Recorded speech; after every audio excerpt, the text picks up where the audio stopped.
আজকে যে রেসিপিটা আপনাদের সঙ্গে শেয়ার করব তার প্রধান উপকরণেই আছে মাশরুম, যা প্রচণ্ড হেলদি এবং টেস্টি তো বটেই। এর সাথে এর মধ্যে রয়েছে প্রচুর ভিটামিনস অ্যান্ড মিনারেলস, যা শরীরের জন্য খুবই উপকারী। তবে আর দেরি না করে শুরু করা যাক আজকের রেসিপি। আমি এখানে 200 গ্রাম মতো মাশরুম নিয়ে নিয়েছি। মাশরুমের গায়ে কিন্তু প্রচুর ময়লা লেগে থাকে, তাই রান্না করার আগে এটিকে ভালো মতো পরিষ্কার করে নেওয়াটা খুবই দরকারি। নর্মাল ট্যাপ ওয়াটার বা ঈষদুষ্ণ গরম জলে ভালো করে ধুয়ে নেওয়া যেতে পারে, তবে খুব বেশিক্ষণ ধরে এটিকে কিন্তু জলে ভিজিয়ে রাখবেন না, এটি কিন্তু ওয়াটার শোক করে। আমি নর্মাল ট্যাপ ওয়াটারেই ভালো করে ধুয়ে নিয়ে মাশরুমগুলোকে একটা টিস্যুর ওপর বিছিয়ে দিয়েছি, যাতে এক্সেস ওয়াটারটা রিমুভ হয়ে যায়। এরপরেই মাশরুমগুলোকে কেটে নেব। আপনারা দেখতেই পাচ্ছেন মাশরুমের নিচের অংশটা একটু কেটে মাশরুমগুলোকে 4 টুকরো করে নিয়েছি। আমি যে মাশরুমগুলো নিয়েছিলাম সেগুলো সাইজ বেশ বড় বড় ছিল, তাই জন্যই আমি 4 টুকরো করেছি। আপনারা আপনাদের ইচ্ছে মতো কেটে নিতে পারেন। এরপরে কাটা মাশরুমের টুকরোগুলোকে একটি পাত্রে ট্রান্সফার করে 1/2 টিস্পুন লঙ্কা গুঁড়ো আর হলুদ গুঁড়ো, সাথে স্বাদ অনুযায়ী নুন এবং 2 টেবিল স্পুন রিফাইন্ড অয়েল দিয়ে ভালো করে মিক্সড করে নেব মশলাগুলোর সঙ্গে সব মাশরুমগুলোকে, এবং এটিকে 5 থেকে 7 মিনিট মতো ম্যারিনেশনে রেখে দেব। তবে মাশরুমটা ম্যারিনেট হোক, আমরা ততক্ষণে বাকি জিনিসগুলোর কাটাকুটি করে নিই। আমি মাঝারি মাপের 2টো পেঁয়াজকে একদম কুচি কুচি করে কেটে নিয়েছি। এবার আমাকে একটা পেস্ট বানিয়ে নিতে হবে, তাই সেটি বানানোর জন্য 2টি মাঝারি মাপের টমেটো, 3 থেকে 4টি কাঁচা লঙ্কা, 7 থেকে 8 কোয়া রসুন এবং 1.5 ইঞ্চির একটা আদাকে টুকরো টুকরো করে কেটে নিয়েছি। এবার গ্রাইন্ডারে ঘুরিয়ে পেস্টটিকে একটি পাত্রের মধ্যে সরিয়ে রাখবো। এবার আপনাদেরকে দেখিয়ে দিই এই রান্নায় কি কি মশলা লাগছে। এখানে আমি ফোড়ন হিসাবে জিরে ফোড়ন ইউজ করেছি, সাথে হলুদ, লঙ্কা, ধনে গুঁড়ো তো আছেই, স্বাদ মতো নুন এবং 2 টেবিল স্পুন টক দইকে ভালো করে ফেটিয়ে নিয়েছি, সঙ্গে কুচনো পেঁয়াজ এবং টমেটোর পেস্টটা তো আছেই। এবার গ্যাস অন করে কড়াইতে 2 টেবিল স্পুন রিফাইন্ড অয়েল দিয়ে দেব। তেলটা একটু গরম হতেই গোটা জিরে ফোড়নটাকে দিয়ে যখন হালকা সেটা থেকে গন্ধ বেরোবে, তখনই কুচনো পেঁয়াজগুলিকে দিয়ে দিতে হবে।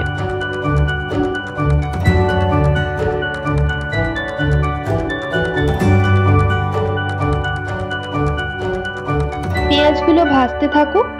ভাজতে ভাজতে পেঁয়াজগুলোর রং হালকা বাদামি রঙের হয়ে গেছে, এই সময়তেই কিন্তু টমেটোর পেস্টটিকে দিয়ে দিতে হবে।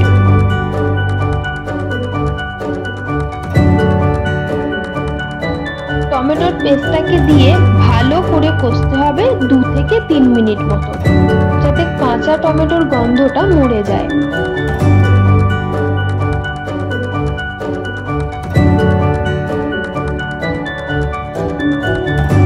দেখুন গ্রেভিটার রংটাও কেমন একটা পরিবর্তন হয়ে গেছে।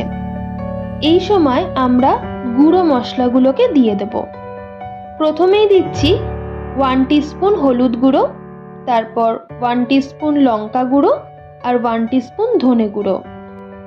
সব গুঁড়ো মশলাগুলোকে দিয়ে 2 থেকে 3 মিনিট আরও কষে নেব।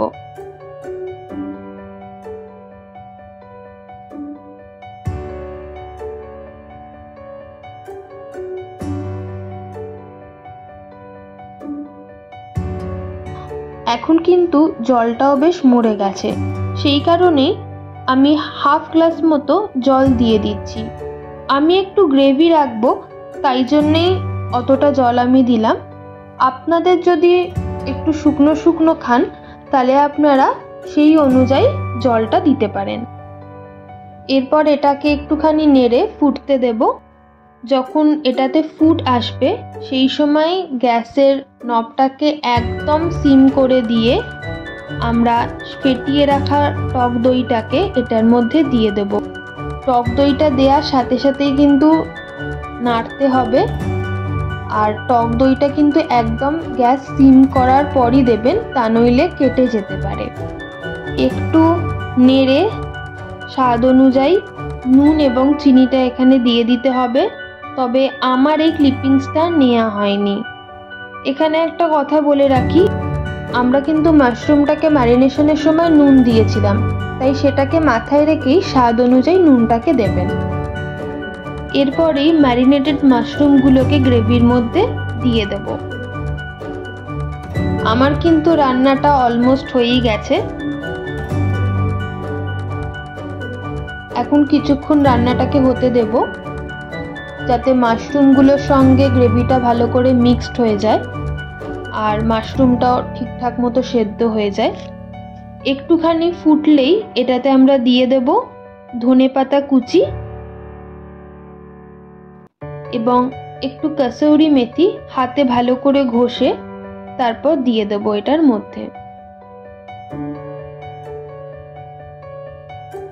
এবার অল্প একটু ফুট ধরলেই গ্যাসের নবটাকে বন্ধ করে সার্ভ করে নেব আজকে আমাদের রেসিপি মাশরুম কারি। গরম গরম রুটি হোক বা ভাত বা নান বা পরোটা, যে কোনো কিছুর সঙ্গেই এই রেসিপিটা কিন্তু খুব ভালো যায়। আমার বাড়ির সবাই তো খেয়েছে এবং তাদের খুবই পছন্দ হয়েছে। তারাই বলল যে রেসিপিটাকে আপনাদের সঙ্গে শেয়ার করতে, তাই জন্য করলাম। তো আপনারা রেসিপিটিকে ট্রাই করে দেখতে পারেন।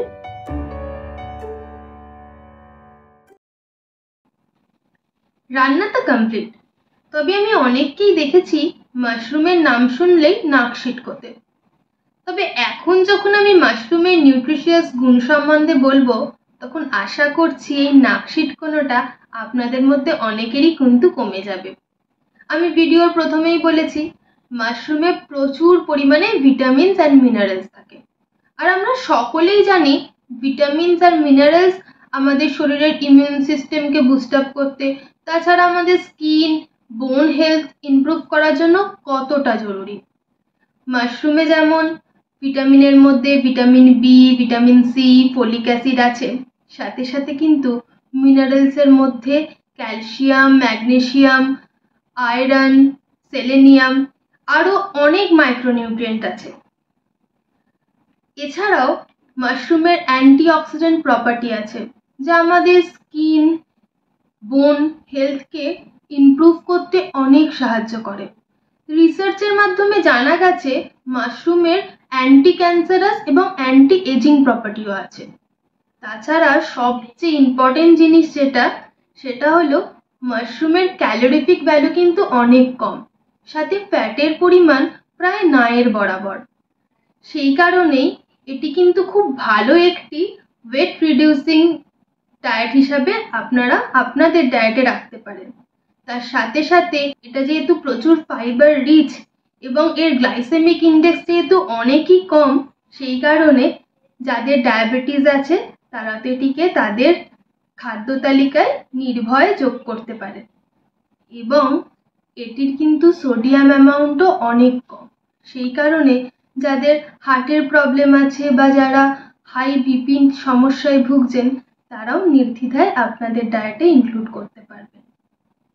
এখানে আর একটা কথা বলে রাখি, মাশরুমে কিন্তু অনেকেরই অ্যালার্জি হয়, তাই জন্য এই কথাটাকে মাথায় রাখবেন। যাদের অ্যালার্জি আছে তারা চেষ্টা করবেন জিনিসটাকে অ্যাভয়েড করার। এখানে আরও একটা ইম্পর্টেন্ট কথা বলার প্রয়োজন, যে কোনো কুকিং মেথডের ওপর কিন্তু সেই ফুড আইটেমটার নিউট্রিশনাল গুণ কতটা ইনট্যাক্ট থাকবে সেটা ডিপেন্ড করে। সেই কারণে যদি আমরা রান্নায় একটু যতটা সম্ভব কম তেল মশলার ইউজ করি বা নুন চিনিটা একটু কমই দিই, তাহলে তার নিউট্রিশিয়াস গুণটাকে ইনট্যাক্ট রাখা যায়। কুকিংয়ে তো একটু নিউট্রিশিয়াস গুণ লস হবেই, কিন্তু যদি আমরা গ্যাস সিম করে একটু ঢেকে রান্নাটা করি, তবে সেই ফুড আইটেমেরও নিউট্রিশন লসের পরিমাণটাও অনেক কম হয়। তবে আশা করি এই ভিডিওটা দেখার পর আপনারা অতটা নাক সিটকোবেন না মাশরুমের নামটা শুনে। আর একবার হলো ট্রাই করে দেখবেন রেসিপিটা ট্রাই করলে অবশ্যই কিন্তু আমাকে কমেন্ট সেকশনে জানাবেন কেমন লাগলো। আসছি তবে আজকের মতো ভিডিওটা এখানেই শেষ করলাম। ভালো লাগলে অবশ্যই কমেন্টে জানাবেন, পাশে থাকবেন, সাথে থাকবেন। আবার পরবর্তী কোনো ভিডিও নিয়ে ফিরছি এই চ্যানেলে। Thank you.